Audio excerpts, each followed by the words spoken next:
सभी साथियों का अभिवादन। मैं केवट रामधन्य बिंद, भारतीय मानव समाज पार्टी का साथियों राष्ट्रीय अध्यक्ष।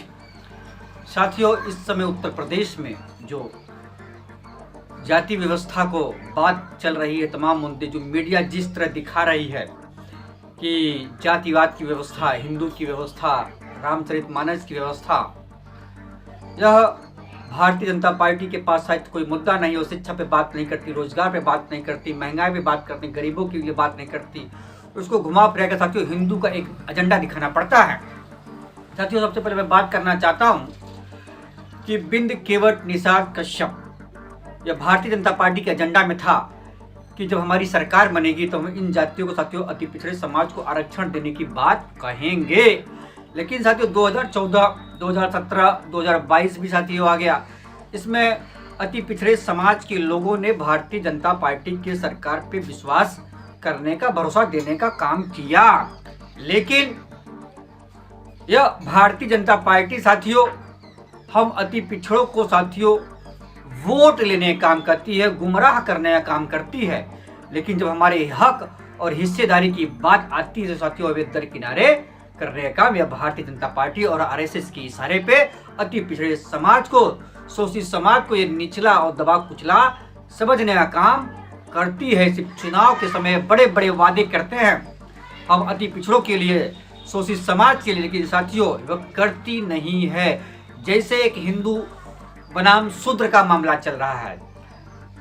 मैं साथियों यह कहना चाहता हूं कि हिंदू में भी अति पिछड़ों का सम्मान नहीं है, शूद्र में भी सम्मान नहीं है। तो आखिर में यह अति पिछड़ा समाज जाए तो जाए कहां? जब भाजपा को वोट के समय याद आते तो हम हिंदू बना के हमें वोट लेते हैं। अभी तो समाजवादी पार्टी शूद्र बनाम हिंदू का जो मामला चल रहा है, तो लेकिन ये इसका मैं एक बात, शूद्र होने का मैं समर्थन करता हूं। मैं शूद्र हूं। अगर बाबा भीमराव अंबेडकर साहब संविधान न रचते, उस संविधान में एससी, एसटी, ओबीसी की संख्या हम लोग को नहीं देते, तो साथियों ये जान लीजिए कि आज भी जो इन ग्रंथों में लिखा गया है, मनुवादी ब्राह्मणों ने जो ग्रंथ लिखा गया है, उसमें हमें शूद्र ही कहा गया है, नीच कहा गया है और हमें अपमानित कहा गया है और हमें गाली देने का काम इसमें कहा गया है।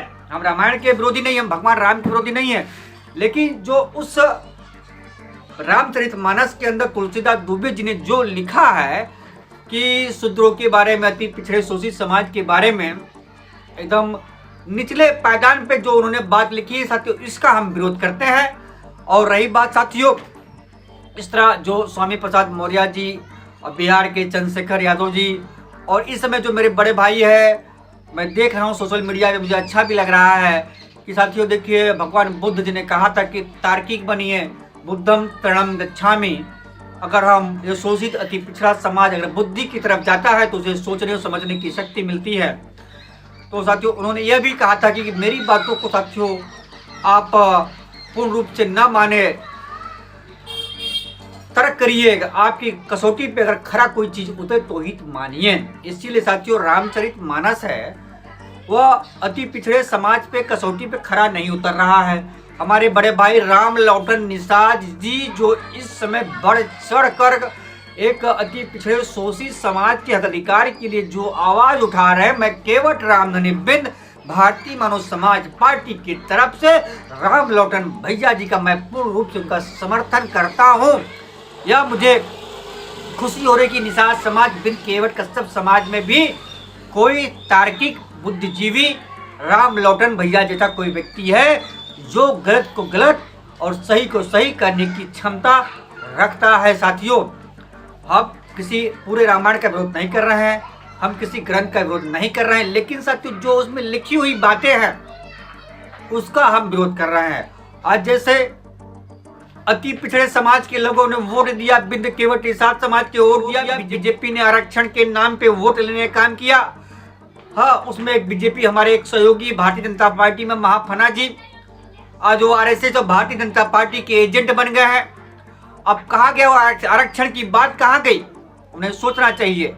हमने अपने समाज को आईएएस, पीसीएस, डॉक्टर, वकील, इंजीनियर बनाने की बात की थी उस आरक्षण के तहत, लेकिन आज वो हमें आरक्षण नहीं मिला। हमारे वोट से ईडब्ल्यूएस का आरक्षण स्वर्ण लोगों को दिया गया, 10% का आरक्षण हमारे वोट से दिया गया। हमने वोट दिया, अब बताइए वोट हमारा और राज तुम्हारा, कहाँ चलेगा? आज यह भारतीय जनता पार्टी की सरकार केंद्र में जाति जनगणना क्यों नहीं करा रही है? जाति जनगणना कराना चाहिए। अगर जात है तो जाति की व्यवस्था होनी चाहिए, जाति के आधार पे उनकी हिस्सेदारी मिलनी चाहिए, जाति के आधार पर उन्हें आरक्षण मिलना चाहिए। क्योंकि आपने जात बनाया है, अगर जात नहीं आप मानते तो सर्टिफिकेट प्रमाण पत्र से जात की व्यवस्था को खत्म कर दीजिए मतलब। लेकिन आप ऐसा भी नहीं करेंगे, जात की राजनीति आप करेंगे साथियों। यह भारतीय जनता पार्टी और आरएसएस की पूंजीपति और सामंतवादी की सोच है। अति पिछड़ा और शोषित समाज को साथियों आज क्यों शूद्र की बात उठी? क्यों शूद्र की बात उठी साथियों? अगर रामायण में हमारे समाज के लोगों ने, निषाद राज जी ने उनको जंगल का वन दिखाने का काम किया, केवट राज ने गंगा नदी पार करने का काम किया, तो कौन से उस राम अवतार में मतलब उस भगवान राम जी ने हमारे महापुरुषों को मतलब कई बीघे जमीन और महलों का राजा बना दिया? दिया नहीं दिया। तो वहां भी तो हमारा शोषण हुआ है। तो साथियों इस प्रकार नाना प्रकार का षड्यंत्र और पाखंड जो ग्रंथों में लिखा गया है शोषित अति पिछड़े समाज के लिए, मैं सभी बिंद केवट के साथ कश्यप समाज से यह कहना चाहता हूं, सब लोग कहो कि हम गर्व से शूद्र हैं। ओबीसी का संज्ञा मिली, अगर बाबा साहब ना होते तो हमें वो संज्ञा भी नहीं मिलती। हमें पढ़ने का अधिकार नहीं होता, शिक्षित होने का अधिकार नहीं होता, अपनी बात को कहने का अधिकार नहीं होता। मैं पेरियार जी, सावित्रीबाई फुले जी, माँ फूलन देवी जी, आज बताइए भारत रत्न का पुरस्कार सबको दिया जा रहा है, लेकिन हमारे दशरथ मांझी जिन्होंने पहाड़ को तोड़ के रास्ता बनाने का काम किया अकेले, वैसे दशरथ मांझी जी को मैं भारतीय मानव समाज पार्टी की तरफ से साथियों ने भारत रत्न की मांग करता हूं। लेकिन यह मनुवाद की सरकार है, नहीं देना चाहती है। हमारे महापुरुषों के इतिहास को यह आरएसएस के लोग, यह भारतीय जनता पार्टी की सरकार साथियों हमेशा दबाने की कोशिश करती है और निरंतर दबा रही है। यह हिंदू हिंदू हिंदू हिंदू खाली चिल्ला रही है। धर्म के नाम में मिलता क्या है? आज हिंदू अति पिछड़े समाज की बहन बेटियों के साथ बलात्कार होता है, कोई न्याय नहीं साथियों।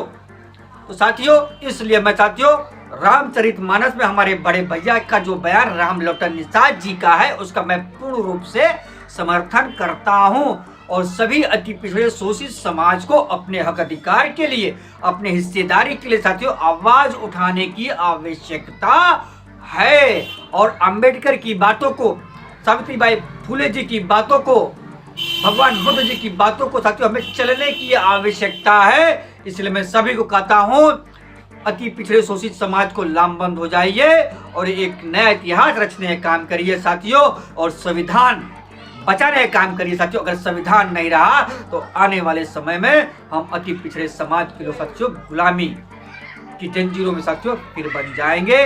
मैं हमारे बड़े भाई राम लोटन निषाद जी बहुत बेखूबी से अति पिछड़े शोषित समाज को दमदारी से तर्क के आधार पे जो वह बात रख रहे उनका मैं पूर्ण रूप से समर्थन करता हूं। जय हिंद, जय भारत, नमो बुद्धाय।